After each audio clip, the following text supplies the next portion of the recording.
back doing this live thing because I'm still having issues with this. And there goes my loud chair again. Because I'm still having issues with the space on my phone, but I wanted to get in here and make sure that I gave y'all some information on today's full moon.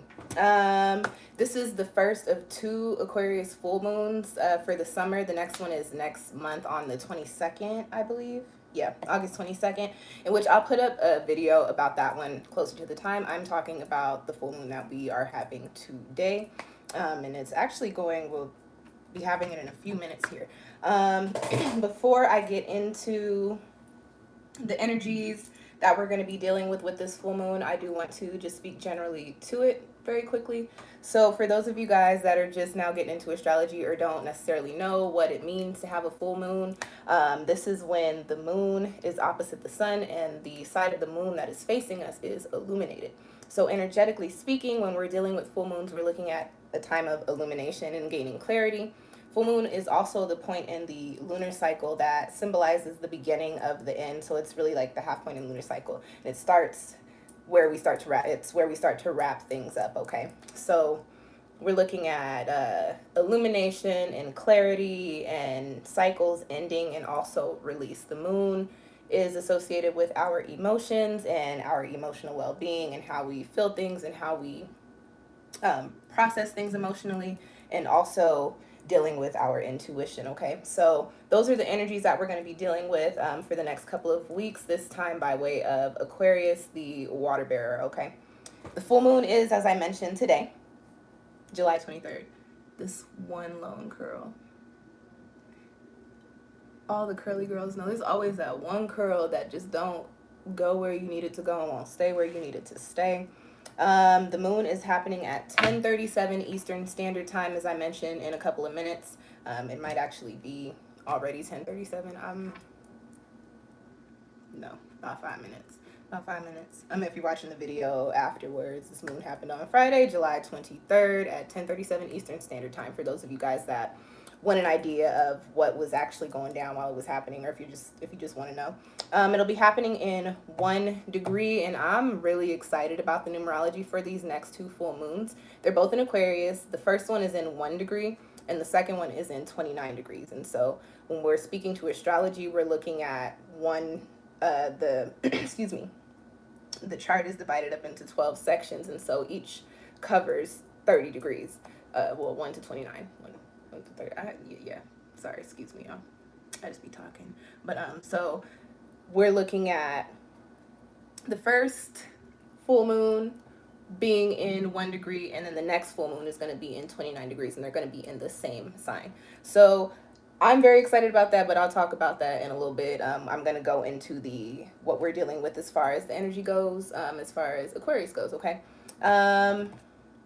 Aquarius, I said, is the water bearer. Aquarius is an interesting sign because it is the sign of the collective, but Aquarius is also known for its individualistic energy. So we're dealing with the collective, the individual. Aquarius is also innovative. What else do I got here? Intellectual. What is that? Opinionated. Can't even read my own handwriting.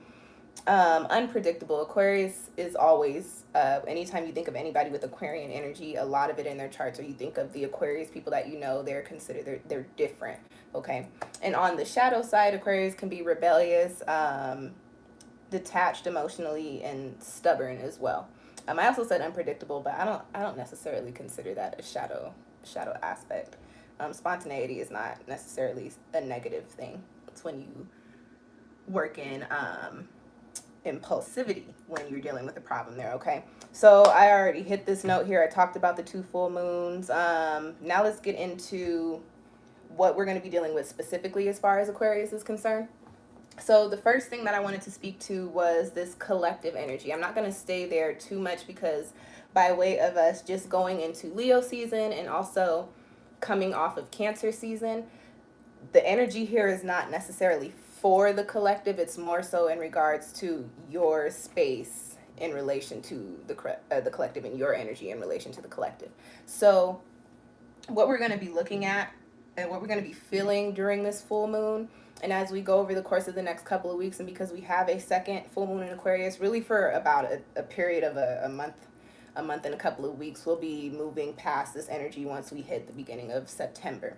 So as far as the collective is concerned, and as far as that individual energy is concerned with that Aquarius influence, what we're going to be feeling, and again, remember the moon is connected, attached to our feelings, what we're going to be feeling over this time period is, you know, where are we in life?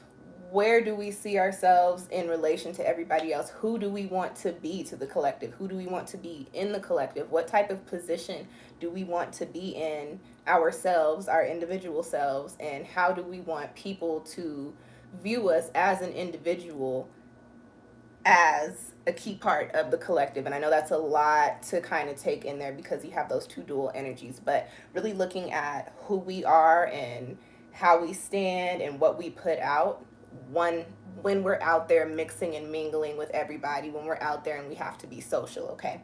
The next point that I want to get to is the main one that I'm really getting and feeling with this full moon, especially myself personally, and it's breaking free. I mentioned that Aquarius, actually, I don't think I mentioned this yet. Aquarius is a sign associated with freedom. Anytime you talk about Aquarius, you hear, oh, they're rebellious, they do their own thing, they have all these crazy ideas, but that's just because Aquarius carries an energy that says, hey, I want to be free to do the things that I want to do. I want to be free to learn the things that I want to learn. I want to be free to communicate the way that I want to communicate. And so what we're looking at, what we're dealing with here for the next couple of weeks is getting this, it's going to be feeling, if I can speak to it, because I have been dealing with it myself, feeling pulled to change some things or to move yourself away from certain things or to cut certain people or certain energies off. So what we're looking at over the next couple of weeks, well, because we got two over like the next month and a week or so, gonna be emotionally invested, even though we're talking about skincare here for the sake of the example. I'm so emotionally invested in sticking to this skincare routine to keep my skin clear that I am missing out on living my best life, on having fun, on doing Aquarius things like socializing. So look at where you are restricted. Look at what is literally stopping you from moving forward to the spaces that you want to be in. And then come up with some innovative ways to do away with it and get yourself to the spaces that you want to be in. Okay. The next point that I have, and it's really the last one that I'm going to speak to this with this Aquarian energy, is I mentioned earlier how Aquarius is different, and different is not bad. Aquarius, if you know any Aquarius people, and I have had the pleasure of knowing and currently knowing several people with a lot of Aquarian placements within their chart, whether it be their big three or like heavy Aquarius influence throughout their chart. Aquarius is very different. They think, like, when you sit down and speak to an Aquarius, if you just ask questions and pick their brains, it's, for me, I like learning. So for me, it's like watching a documentary. And if you know me, you know I love documentaries. So it's very exciting. It's very intriguing. They are very intellectual. So with that being said, speaking to this, you know, breaking free of these restrictions and moving away from, you know, the things that are holding us back from the things that we want to do. And I spoke a little bit to this a couple minutes ago, but it is time to do something different, to be something different, to try something different. It's time to do things in a way that you were not doing them before. And as harsh as it sounds, only because the way you were doing them before does not work. And I think that us having two full moons in Aquarius this year is an even stronger testament to that fact. We get two of these moons to figure out, oh, that's not working. I need to try something different. Oh, that's not where it's at. I need to do something that's a little bit more innovative here. I need to come up with some different ideas that maybe are not as uniform or not what I would consider normal coming from my brain. But Aquarius is not about staying safe or keeping it cute. Aquarius is about doing what the hell they want. And, you know, helping people along the way, sharing the knowledge, spreading the wealth, but doing the things that they want because they are free to do so. Okay. All right, you guys, very quickly want to get into the shadow energies of this moon. I mentioned earlier that Aquarius is rebellious, even though I don't really consider rebellion or unpredictability like negative aspects. But when we're dealing with the moon and we're dealing with emotions, Aquarius can be unpredictable. Aquarius can be, rebellious. stubborn, and also emotionally detached. So just be mindful of those energies as we move through the next month, because we have those 2 Aquarius full moons. I want to speak to one point, especially because the energy right now is really telling that we're all hitting these new like changes, these new chapters in our lives. We're in the middle of a 5 universal year. We're in the middle of the summer, so we're at the half point of the year, and we've got 2 Aquarius full moons. Lots of change coming in. With Aquarian energy on the shadow side of it, with it being a full moon, y'all know how it goes. People be getting a little wild, a little crazy around the full moons. Be mindful of putting yourself on a soapbox that is not sturdy. Okay, Aquarius is very knowledgeable. Aquarius is very intellectual. However, Aquarius is also known for being very stubborn. When Aquarius gets an idea in their head, no matter how right or wrong or factual or non-factual it might be, that is the truth for Aquarius and people with Aquarius energy. You might be talking to it, like for example, you might be talking to an Aquarius and you know good and damn well that the sky is blue, right? Aquarius could be telling you, nah, bruh, the sky is orange. And you're like, the sky is blue? But humor me. The way Aquarian energy is set up, because they're so smart, they're so intellectual, and they are an air sign and they have the gift of gab, that Aquarius will talk you in circles, and at the end of the conversation, you still know that the sky is blue and that it is not orange, but the way that Aquarius just kicked the game to you, you're like, well, maybe the sky is orange. Be mindful of not putting yourself on a soapbox that, like I said, is not sturdy. This is a time of clarity. This is a time of illumination. This is a time where we get to figure things out and start to release things, and you don't want to start to build foundations in the wrong thing or the wrong ideas, if that makes sense, okay? I want to very quickly speak to the numerology for this moon. If you were here at the beginning of the video, I know you guys pop in and out. You saw, you heard, I was very excited about the numerology for this moon. The first full moon in Aquarius this month is in 1 degree. The next one is going to be in 29 degrees. I'll put up a short video, kind of like a little follow up to this one in August about it. But speaking to the numerology for this one, it's a full moon and it's all about release. It's all about illumination. It's all about clarity. But it's in 1 degree. So that brings us kind of like completely opposite sides of the spectrum, right? One is all about manifestation, independence, new chapters, right? And individuality. So what we're looking at here, and I also want to speak on this very quickly. A lot of you guys follow astrologers that be having y'all messed up with your intentions. The full moon is not a time to place new intentions. The full moon is a time to clear out space and clear out energy so that you can prepare yourself to move along the path towards what it is that you want to see come into play. Once we hit the new moon, that's when you start to plant those seeds of intention, okay? So for the full moon right here, even though we're dealing with 1 degree, what we're looking at is really preparing ourselves to come into a new chapter. So this is kind of like the clean it up, the wrap it up, especially with those 2 full moons. It's like we get a little bit of extra time, a little bit of an extra push to make sure that we have gotten rid of everything that we do not need to carry with us into this next chapter, okay? Talked about that already. What do I got next here? This full moon is happening on an 8 day. 8 is the sign, not the sign, 8 is the number of cycles, karma, infinity. With that being said, I was just speaking to how we're all moving into these new chapters, into these new spaces. There's literally going to be like a switch for everybody, and you can get a better idea of what this switch might be if you look at where the moon is passing over your chart. For instance, my first house is in Aquarius. We're having an Aquarius moon, an Aquarius full moon, which means that I will be dealing with first house things in regards to this full moon. So take a look at your chart and you can get an idea to where that switch is going to be. But this is the time to where you literally change things out and really start to take different approaches and come up with different and new ideas to get you into those spaces that you want to be in, okay? And that's really all I got for you guys before I go. What rituals can you do for the full moon? I personally just did a really big cleansing ritual. My birthday was June 29th, so on my birthday and my half birthdays, I do like really like extensive and intense like cleansing rituals for my cards and all my divination tools. So this time around, I am going to keep it cute. I'm literally just going to do a full moon reading for myself.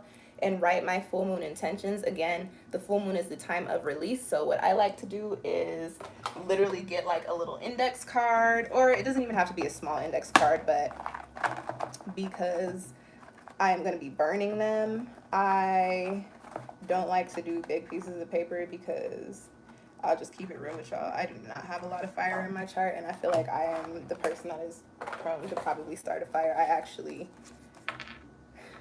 now that I think about it, there are a couple of stories from my childhood in which I had very close encounters with fire.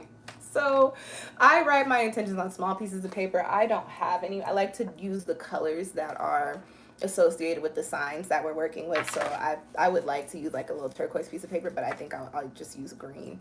And you want to write release intentions in regards to what you want to release, speaking to the things that I was speaking to throughout this video. So, you know, what do you want to release, or what do you need clarity on in relation to your position in the collective? Where do you want to release or break free in regards to what's holding you back, you know? Writing my intentions, I say them out loud. I'll probably have some like solfeggio frequencies playing in the background. I'll burn an incense. I'll burn some incense. What is the singular for incense? Anybody know? I might cash app you $5 if you can tell me. If it's not, if incense is not singular and plural, put me on game, guys. What else do I want to tell you? Oh, and stones. I'll probably work with some of my stones as well, that resonate with Aquarian energy. So like aquamarine, garnet, amethyst, peach moonstone, blue kyanite. I'm missing a few, but you know, Google is free. So you do some work with some Aquarius stones. I like to do my full moon rituals either on the day of the full moon or 2 to 3 days before, 2 to 3 days after. The closer you are, the more intense and effective the energy is. But again, it's all about intention. If you can't get around to doing it within the next couple of days, you still have you have 2 weeks. So, but I like to do my rituals on the full moon. So I'm going to do that literally after I get off of here and finish up this video. Okay, so let's wrap it up, you guys. This full moon, this first full moon in Aquarius, is all about gaining clarity on where we want to be as individuals in relation to the collective. Also looking at where we feel restricted and where we need to break free, clear out that energy, and also looking at how we can be different, bring change and fresh, new, positive energy in our lives. And although I just said that, remember that this is a full moon, so we're in the position to where we are clearing things out so that we can find ourselves in those spaces once we start to put our intentions out around the new moon. Okay, the people that are going to be the most affected by this lunation are, of course, people with their moon placement in Aquarius in 1 degree. People with a lot of Aquarius placements in their charts, a lot of fixed energy in their charts, and also people with a lot of 1 energy or numbers very close to that, 6 or 7 degrees either way. But I say the closer you are to 1, again, the more intense and effective the energy is. All right, you guys, before I go, what do I want y'all to watch? Retrograde season. There should be a retrograde series linked down in the playlist. Happy birthday to the Leos, because we are now in Leo season. If you want a birthday reading, I offer 2 different kinds. I have a short one that is a little bit more affordable. They're both affordable, but the short one is cheaper. And then I have an extended one in which I pull cards for each of the months as well, which is a little bit pricier. Those are all on my Etsy shop, which is also linked down below in the description box, because I actually put a description in this time before I went live because I figured out how to do it. And I think that's all I got for you guys. Yeah, because I haven't recorded any other videos. That's all I got for y'all. Thank you for tuning in. I will catch y'all next time. Peace.